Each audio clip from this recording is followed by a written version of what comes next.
Bayangin, seorang raja dari abad ke-12 bisa melihat masa depan Nusantara. Jauh sebelum Indonesia ada, ia sudah menuliskan takdirnya. Dalam sebuah kitab kuno yang penuh teka-teki, ia meramalkan datangnya zaman Edan hingga munculnya para pemimpin bangsa ini. Naskah itu dikenal sebagai Jangka Jayabaya. Siapa saja presiden yang sudah ia ramalkan dengan akurat? Dari Notonogoro, sebuah sandi tentang urutan pemimpin negeri. Satu persatu namanya seolah cocok dengan ramalan berusia ratusan tahun. Ini kebetulan atau sebuah cetak biru takdir yang sudah digariskan. Tapi, ramalan itu belum selesai. Dan bagian terakhirnya adalah yang paling mengerikan. Kitab itu menyebut akan datangnya era kembar matahari di tahun 2025. Sebuah masa penuh gejolak besar. Apa sebenarnya arti dua matahari ini bagi masa depan Indonesia?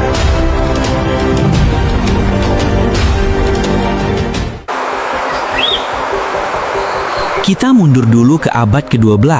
Di tanah Jawa, berdirilah kerajaan Kediri yang makmur. Rajanya adalah Sri Mapanji Jayabaya. Ia bukan sekadar penguasa, ia dikenal sebagai seorang visioner yang bijaksana. Dari meditasinya, lahirlah penglihatan-penglihatan tentang masa depan. Visi ini kemudian dihimpun dalam sebuah karya sastra yang kita kenal sebagai Jangka Jayabaya. Tapi pertanyaannya, apakah ini benar-benar ramalan sakti? Atau hanya sebuah karya cocokologi, seni mencocok-cocokkan peristiwa yang sudah terjadi? Ramalan Jayabaya yang paling terkenal adalah Notonagoro.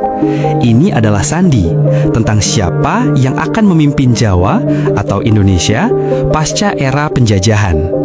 Mari kita urutkan. No, merujuk pada pemimpin berakhiran No. Soekarno, lalu Soeharto. Dua presiden pertama, cocok. Ini membuat banyak orang percaya. Lalu ada To, yang ditafsirkan sebagai keraton atau mereka yang berasal dari lingkaran kekuasaan. Ada B.J. Habibie, Gus Dur, dan Megawati Soekarno Putri. Bagian ini memang sering jadi perdebatan. Selanjutnya NA, dari kata Pandito Ratu, pemimpin yang religius namun dicintai rakyat. Ini sering dikaitkan dengan Susilo Bambang Yudhoyono. Terakhir, Go, pemimpin dari rakyat jelata, muncul dari goa atau tempat tersembunyi. Sosok yang merakyat, banyak yang menafsirkannya sebagai Joko Widodo.